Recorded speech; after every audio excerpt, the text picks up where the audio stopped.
নবনিযুক্ত স্বরাষ্ট্রমন্ত্রী সালাউদ্দিন আহমদ মন্ত্রণালয়ের কর্মকর্তাদের সাথে প্রথম শুভেচ্ছা বৈঠকেই কড়া বার্তা দিয়েছেন। মন্ত্রণালয়ের বাইরে তাঁর নাম ও ছবি সংবলিত একটি ব্যানার টানানো নিয়ে এ সময় বিরক্তি প্রকাশ করেন মন্ত্রী। সচিবালয় স্বরাষ্ট্র মন্ত্রণালয়ে বুধবার সন্ধ্যায় অনুষ্ঠিত শুভেচ্ছা বৈঠকে এ সময় ব্যানারটি কে টানিয়েছেন তা জানতে চান মন্ত্রী।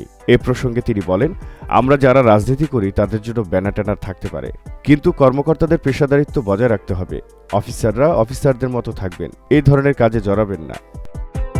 বৈঠকে স্বরাষ্ট্র মন্ত্রণালয়ের সব স্তরের সচিব ও কর্মকর্তাদের পাশাপাশি ঢাকা মহানগরের পুলিশ কমিশনার ও ঢাকা রেঞ্জের ডিআইজিও উপস্থিত ছিলেন।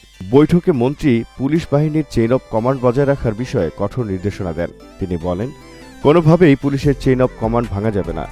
থানার ওসি যেন সরাসরি মন্ত্রীকে ফোন না করেন। একই সঙ্গে তিনি স্পষ্ট করেন, কোনো ধরনের তদবির বা দুর্নীতির বরদাস্ত করা হবে না। মন্ত্রণালয়ের কর্মকর্তা কর্মচারীদের স্বচ্ছতা ও জবাবদিহিতার সঙ্গে দায়িত্ব পালনের আহ্বান জানান তিনি। বৈঠকে উপস্থিত এক ঊর্ধ্বতন কর্মকর্তা বলেন, প্রথম বৈঠকেই মন্ত্রী মন্ত্রণালয়ের পরিচালনার ধরন সম্পর্কে স্পষ্ট বার্তা দিয়েছেন। গত 17 বছরে পুলিশি কার্যক্রমের প্রসঙ্গ টেনে মন্ত্রী বলেন, অতীত নিয়ে তিনি পেছনে ফিরতে চান না।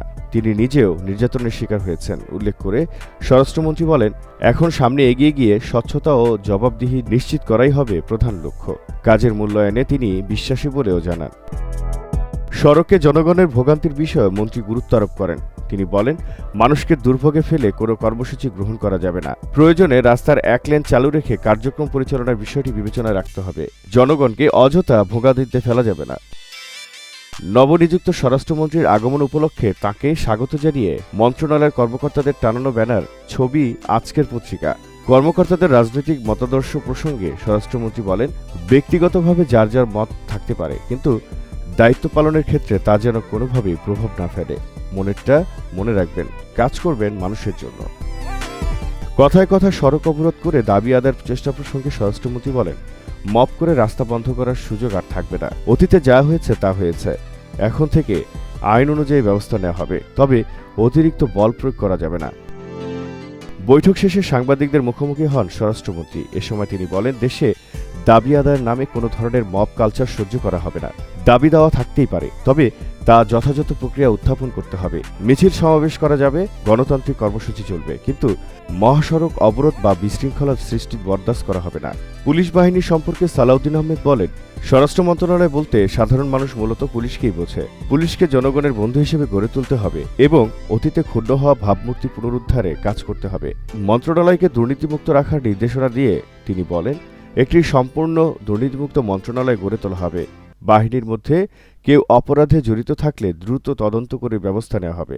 According to law of the country এবং according to the rules of business, secretary এবং অন্যান্য সরকারি কর্মকর্তা সবাই যাবে এবং সরকারের সেই ম্যানিফেস্টো বাস্তবায়নের জন্য তারা আন্তরিক হবেন, সে আহ্বান জানিয়েছেন। এবং সবাইকে আমরা বলেছি যে কে কার কি অ্যাফিলিয়েশন আছে সেটা আমরা দেখব না, আমরা মেরিট ভিত্তিতে সবাইকে যাচাই করব।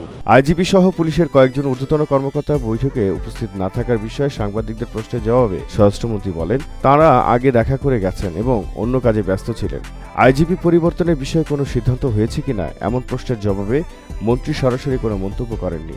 এর আগে বিকেলে মন্ত্রণালয়ে পৌঁছালে স্বরাষ্ট্রমন্ত্রীকে স্বাগত জানানো হয় এবং গার্ড অব অনার দেওয়া হয়।